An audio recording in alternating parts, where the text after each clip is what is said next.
Hello good morning, જય શ્રી કૃષ્ણ, જય સ્વામિનારાયણ. કેમ છો બધા? મજામાં? તો બસ next day, hardest day of the week, Monday શરૂઆત થઈ ગઈ છે મંડેની. અને બસ શ્રી ને એના પપ્પા ઓફિસ જતા રહ્યા છે, એટલે કે શ્રી સ્કૂલે ગઈ છે, એની એક્ઝામ ચાલે છે આજે, મેથ્સનું પેપર.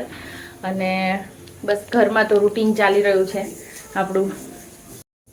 તો આ ઓળા શેકાઈને એના ઘાણવા તૈયાર હો રહા હે. અને આમાં બાફવા મૂકી દીધી છે.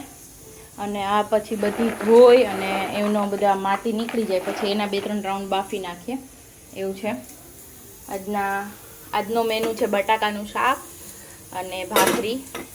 અને એવરી મંડે મારું હોય છે ફાસ્ટિંગ, એટલે સવારે એક ચા પીવાઈ ગઈ છે અને બસ થોડું ફ્રૂટ ખાધું છે. અને વિચાર છે કે હજી એક ચા પીવી છે, પણ ટ્રાઈંગ ટુ કંટ્રોલ, કે જો કંટ્રોલ કરું છું, બહુ એક્સ્ટ્રીમ મન ના થાય તો નથી પીવી, પણ જો એક્સ્ટ્રીમ મન થશે, કામ કરીને નવરી થઈશ તો પી લઈશ. અને ઘરનું બધું સફાઈ કામ ને બધું બાકી છે. અમારા સાહેબ બેસી ગયા છે ધ્યાનો છોટે, એ છોટી સરકાર ખાઈ લેવો બેટા. અને આ કાલનો ઘાણો હતો એ થોડી બચી હતી એટલે સુકાવા મૂકી છે.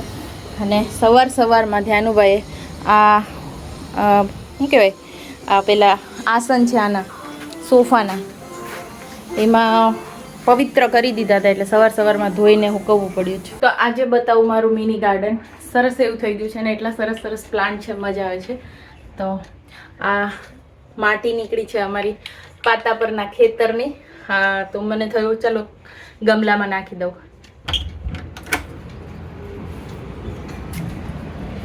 જો આ છે રોઝમેરી. આના જે પાંદડા છે એ હેર માટે બહુ કામ લાગે છે. તમે ગૂગલમાં સર્ચ કરી શકો. રોઝમેરીના પાંદડાથી હેરફોલ કંટ્રોલ થાય છે, કાળા વાળ થાય છે, બધું બહુ થાય છે. પછી આ છે સ્પાઈડર પ્લાન્ટ, આ છે સ્નેક પ્લાન્ટ, આ છે લકી બાંબુ. આ સ્નેક પ્લાન્ટ મારો એટલો એક્સપાન્ડ થયો છે, અંદરના 5-6 પાંદડા નવા દેખાય, એ બધા અહીંયા આવ્યા છે. આ એક નવું વાવ્યું હતું ડાળું, પણ બળી ગયું લાગે, અને આનું નામ ભૂલાઈ ગયું છે. આ છે 350 વાળો પ્લાન્ટ, અને સારો થઈ ગયો છે ફરી. વચ્ચે એમ થતું હતું બળી જશે, નવો એક ફૂટ્યો છે, એટલે 350 રૂપિયા પાછા ફૂટ્યા અંદરથી. અને વિચાર છે આમાં નાખીએ આ માટી. લકી બાંબુને હવે પાણીમાંથી મેં આમાં ટ્રાન્સફર કર્યો છે, જોઈએ. પછી આ જો પીપળાનું ઝાડવું ઉગ્યું, આમાં મેં રહેવા દીધું. અને આ એક સ્નેક પ્લાન્ટમાં તુલસી ઉગા. હલા, હા ભાઈ આવી ગયા અહીંયા. ઓ ભાઈ, તમે કેમ આવ્યા અહીંયા? ભાગો અહીંથી. ઓય ત્યાંનું, ચલો બેટા અંદર. આપણે બેટા ખાઈ લીધી, ખાંડ ખાધી આજે તો ઈ ભાઈ માયનો ભાઈ તમારો. તો જો બફાયેલી માંડવી આવી રીતે કરી, કેમ કે આ ખારું પાણી હોય ને એટલે મીઠું ઓછું નાખવું પડે એટલા માટે. તો અમારી સિંગ ધોવાઈ ગઈ છે અને હવે એને પાછો એક રાઉન્ડ બાફવામાં કરી નાખવો છે. હવે આ મોબાઈલ પકડીને નહીં થાય, એટલે આપણે પહેલાં ભરી દઈએ. હાલો, આ છે આખું મીઠું જે હું આમાં યુઝ કરું છું. અમારે પાતાપરમાં ને ગામડું હોય ને, ગામડે છે ને આવી રીતે રિક્ષા ભરાય અને મીઠું વેચાવા આવતું હોય છે. એટલે પાતાપરનો તો મેં બહુ જૂનો વ્લોગ જોયો હોય તો એકવાર બતાવ્યું તું બી. અને બહુ સસ્તું બી હોય, અથાણામાં ને એમાં આપણે નાખીએ ને તો અથાણું બી સરસ રહે છે. એ ગુડિયા મારી ભાઈને જુઓ, ઢોળ્યા વગર ખાય નહીં તો એ ધ્યાનમ નહીં. અને એને ભાખરી શાક ને આજકાલ નહીં, ખાલી ભાત ભાવે, સોલ્ટેડ અને છાશ. હું ખાવાની છું, અને હું ખાઈશ આજે એપલ, કેમ કે સોમવારમાં ટ્રાય કરવી છે ખાલી ફળ ખાવાની, પછી તો જોઈ જાય. અને કાલે સન્ડે હતો તો બી એક વાપીમાં સ્પેશિયલ, મતલબ એ લોકોને બહાર જવાનું છે એટલે એક પાર્સલ મોકલ્યું છે. બહુ બધી એમને શોપિંગ કરી છે. નાઈ તો એ બસ બતાવું. તો જો બતાવી દો, આ એક કિડ્સનો બ્લેન્કેટ છે, બેબી બ્લેન્કેટ, 290નો. પછી આ લેંગડીઓ છે, બોટમ્સ બાળકોની, 40 રૂપીસની એક, તો એવી 5 જાય છે. પછી આ છે લાળિયું એક, એનું બચ્ચું નાનું છે એટલે એના માટે બી 2 બચ્ચા છે અમારે જેમ.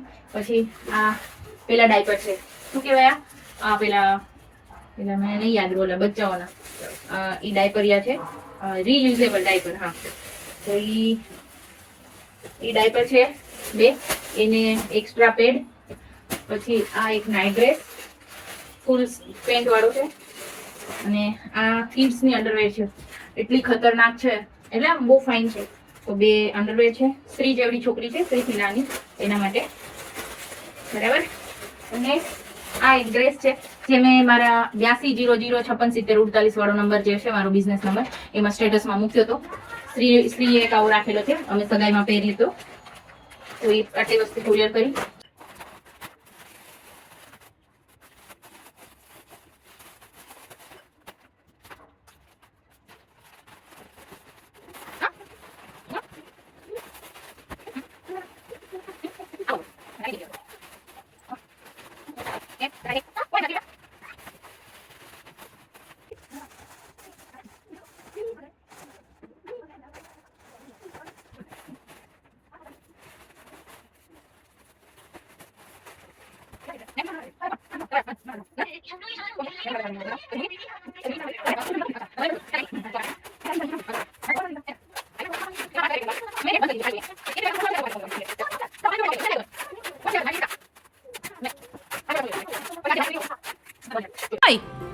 આમ બોય ધ્યાનો આખો છાસ થયો, જો ઢોળીને નવરા, આખો ગંધારો થયો. મારું એક ઝાપટ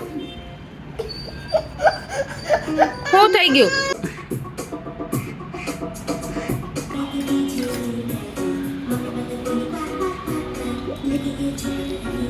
આ જો મને પગમાં આવું ગરમ પાટો બાંધવો પડ્યો છે, કેમ કે એક્સ્ટ્રીમ પેઇન થઈ રહ્યું છે. એન્કલ પેઇન, અહીંયા એન્કલ્સ. એવું કહેવાય છે ને કે અમુક ઘા હોય એ રૂજાય નહીં, એટલે જીભના હોય કે અમુક આવા પગના હોય હાડા રૂજાય જ નહીં.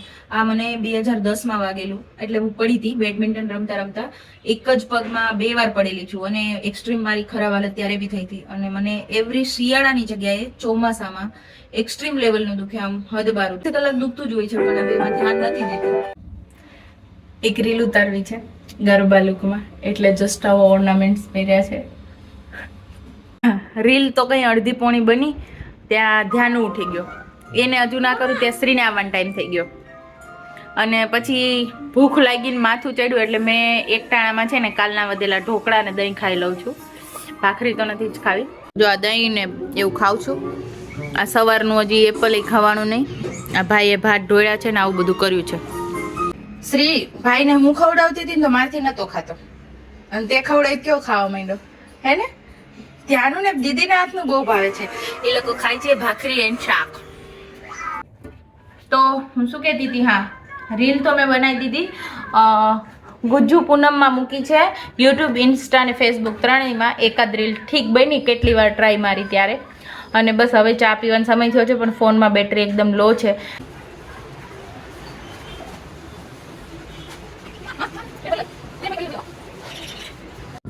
તો બંનેનું ચાલી ગયું, ચા નાસ્તો, ચા દૂધ પી લીધું એમને, અને મેં મારી ચા પી લીધી. તો હવે અમારો વારો પતી ગયો, તો હવે આવશે અમારા ગાર્ડનનો વારો પાણી પીવાનો. અહીંયા સરસ તડકો હતો, તો શેકેલી મગફળી મેં અહીંયા રાખી દીધી હતી.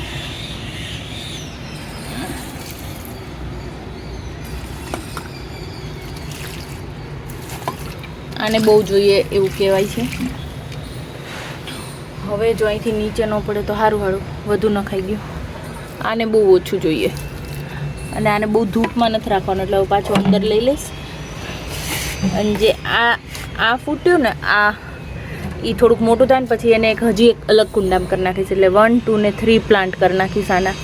હવે આ તો બળી જ ગયો છે, નવું લાવવું પડશે એવું લાગે.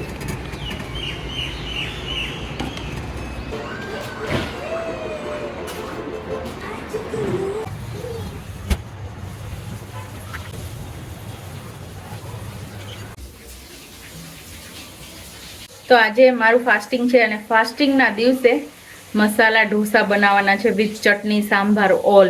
એકચ્યુઅલી મારો ફ્રેન્ડ છે, એ લોકો ફેમિલી જમવા આવે છે, તો એના માટે તો થોડું મુશ્કેલ છે, કેમ કે મને મારા હાથના બનેલા બહુ ફેવરિટ છે, પણ એનીવેઝ આઈ વિલ કંટ્રોલ. તો આ સાંભાર બાફવાની તૈયારી કરી દીધી છે. તો બટાકાનો મસાલો તૈયાર, એન્ડ આ કોકોનટ ચટણી બી તૈયાર,